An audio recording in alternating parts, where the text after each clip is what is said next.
עד לפני חודש, חגית גרה כאן, בבית הזה, יחד עם שתי בנותיה נטע ונוגה, והבן נועם שמשרת בנחל. הבן שלך הוא פה עכשיו? הוא בדירה עכשיו בראשון. נסענו אתמול ל-MRI בלילה. זה לקח אותנו, נשאר כבר שם עם הבנות.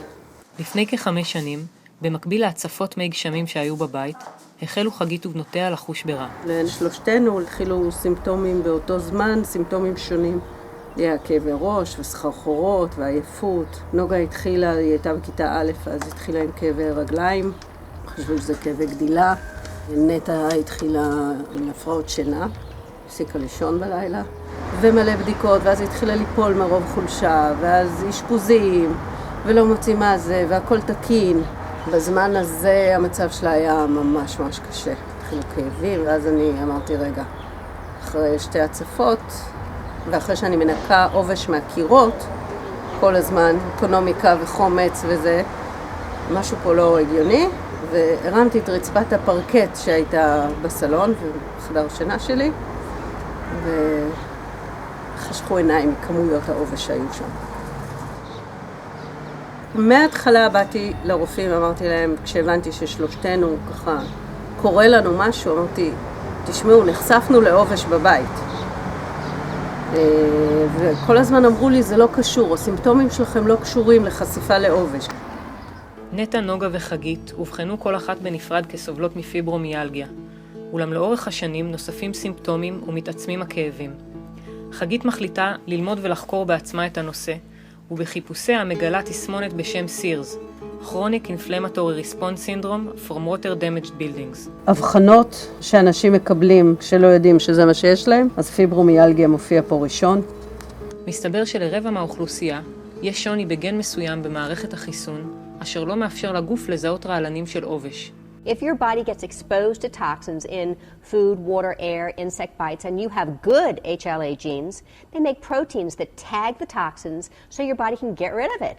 If you have inadequate HLA genes, your body can't see the toxins, so they hang around and trigger a cascade of pro-inflammatory reactions and really mess up your hormones.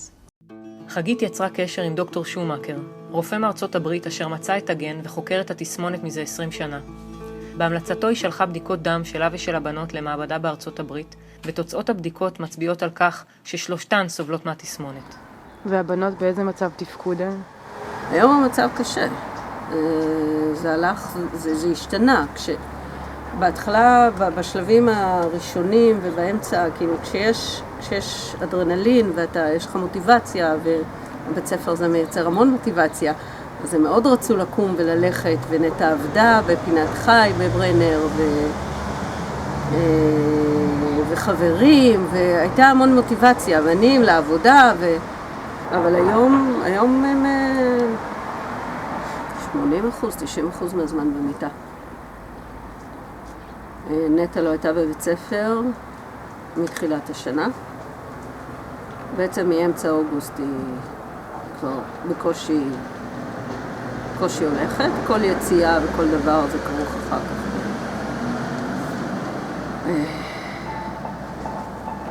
מאוד מאוד קשה. I want a child that never grows and a love that'll never get too old. No slow days. There's an effort. כמו שנטע אמרה, כל הזמן יש לה אמירות כאלה כשנהיה בריאות, אז היא אמרה לי כמה ימים, כשנהיה בריאות נוכל לקום בבוקר, ופשוט לקום בבוקר. לא פשוט.